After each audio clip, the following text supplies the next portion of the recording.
Hello guys, welcome back to the deethenics channel. Today I'm going to be taking you guys through a handstand tutorial.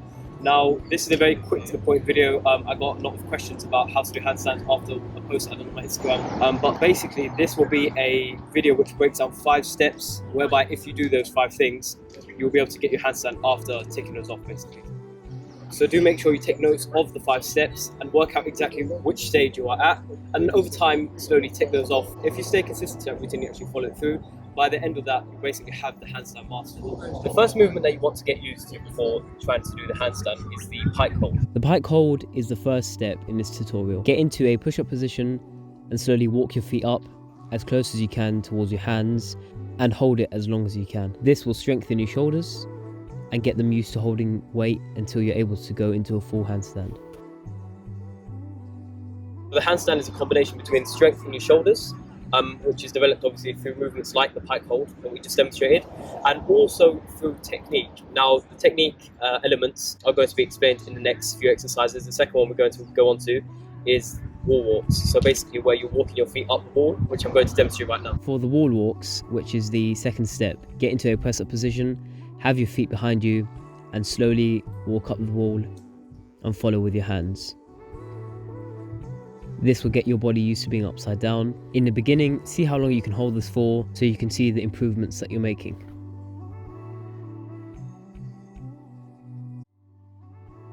Now basically what that does is it gets your body used to being upside down in that position. And some of you might be thinking, we've got a wall behind us, how's that going to help with the handstand?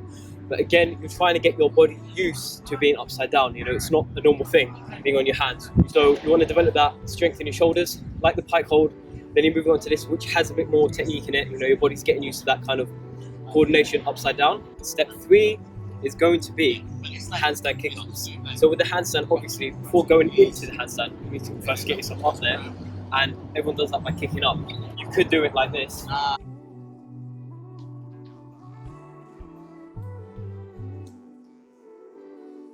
Anyways, that's not step 3, by the way, just in case you got scared.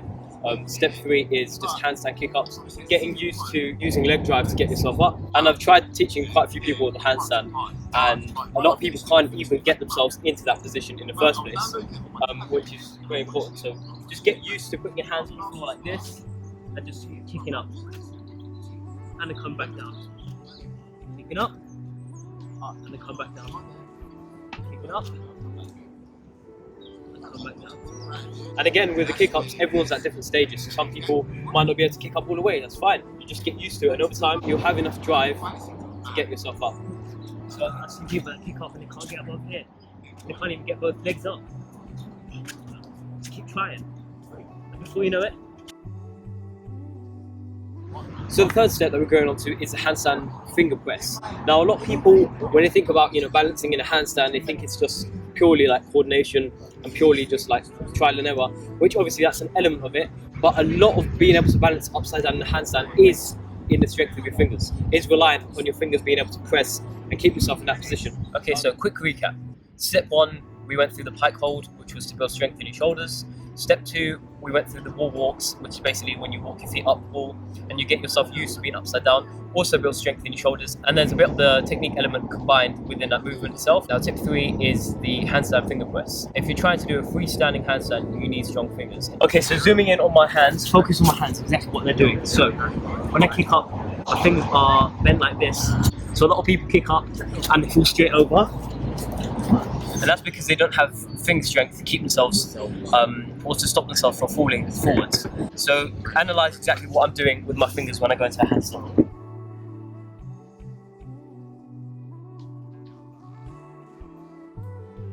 So if you're trying this upside down, you find that when your feet are going forwards, when your body's falling forwards, you press like that and then your body comes back straight again and then you release. When you're in a handstand position, it's a constant battle between your body falling forwards, your body falling backwards, and you pressing and releasing, pressing and releasing.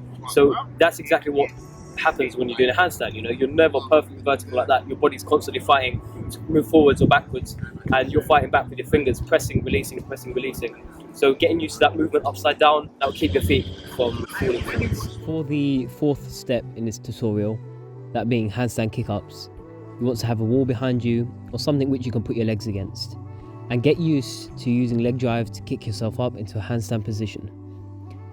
In the beginning, you might find that you fall down straight away. That's completely fine.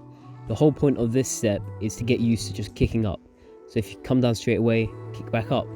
If you come back down straight away again, kick back up again.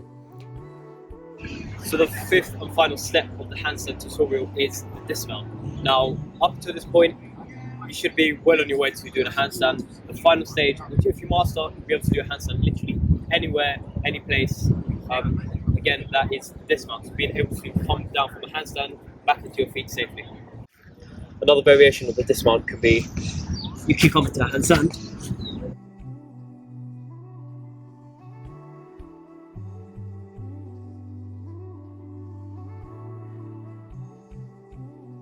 Guys, I do hope you enjoyed the handstand tutorial, you benefited from it, and hopefully you guys will take notes of this and see it through. Please drop a like, leave a comment in the comment section down below, subscribe to the channel if you enjoyed the video, share it if it benefited you. Until the next video, take care.